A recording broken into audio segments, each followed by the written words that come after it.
And as you can see now, par for the course, here comes somebody to try and interfere with the filming.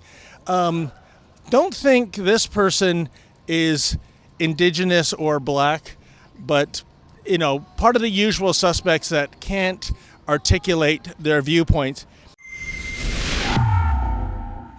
David Menzies for Rebel News here in Toronto. And folks, before I get to an update on this story, if you can, please go to journalistdefensefund.com. And if you're able to, make a donation. You know we like to bring you the other side of the story, but there are some violent types that like to prevent us from doing so, and that means we have to hire security, such as here in my latest visit to Nathan Phillips Square.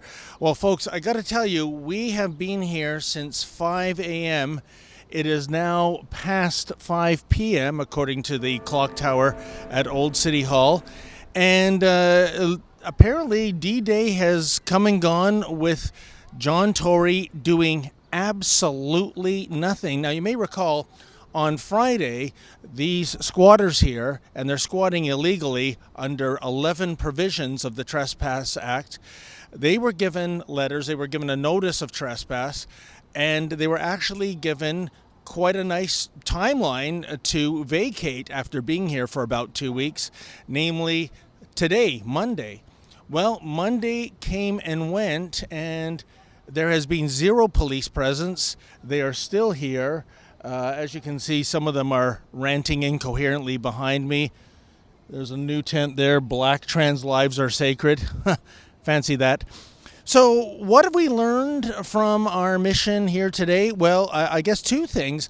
How interesting is it that when we came here last week, we were threatened and told we were trespassing within seconds, not given any kind of day's notice, and actually given the bum's rush off the square by the police initially. Funny that, how practicing journalism is an instantaneous trespass notice, yet you can stay here, you can have a generator running, you can light a fire, you can do drugs, you can urinate, defecate, and nothing to see here, folks. Move along in John Tory's sanctuary city.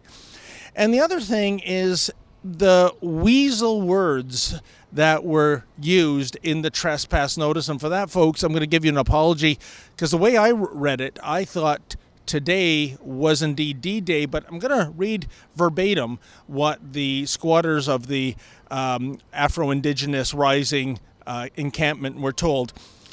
Quote, "Unless and until any written permission is granted in respect of the prohibitive activities, all of the activities listed in this notice, including items 10 and 11, must be complied with.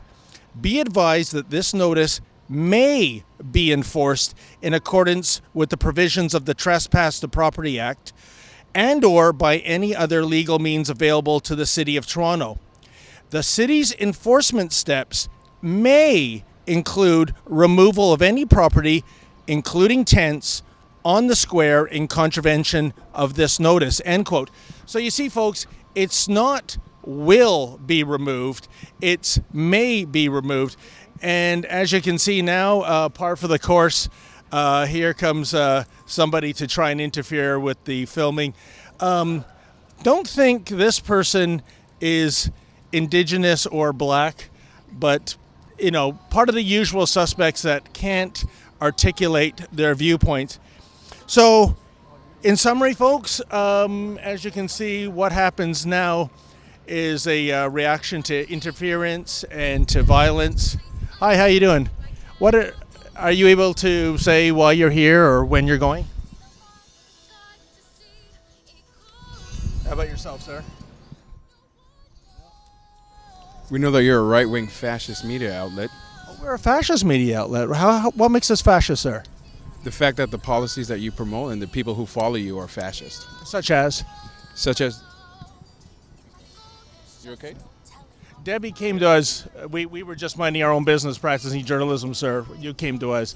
So you have been given a notice of trespass, and... Oh, yeah, how do you like that? Are you planning to comply with the law, sir, or are you going to stay here and have to be removed by force? Are you going to have to be removed by force? Are you going to stay the law? That's your answer. You're just repeating what I said. That's repeat what I say. So you can see, folks. This is. Yeah. Okay. It's like meeting a character from a cartoon, like Fat Albert and the Cosby Kids. For Rebel News, I'm David the Manzoid Menzies, signing off. If you can, please go to journalistdefensefund.com, and if you're able to, make a donation. You know we like to bring you the other side of the story, but there are some violent types that like to prevent us from doing so, and that means we have to hire security.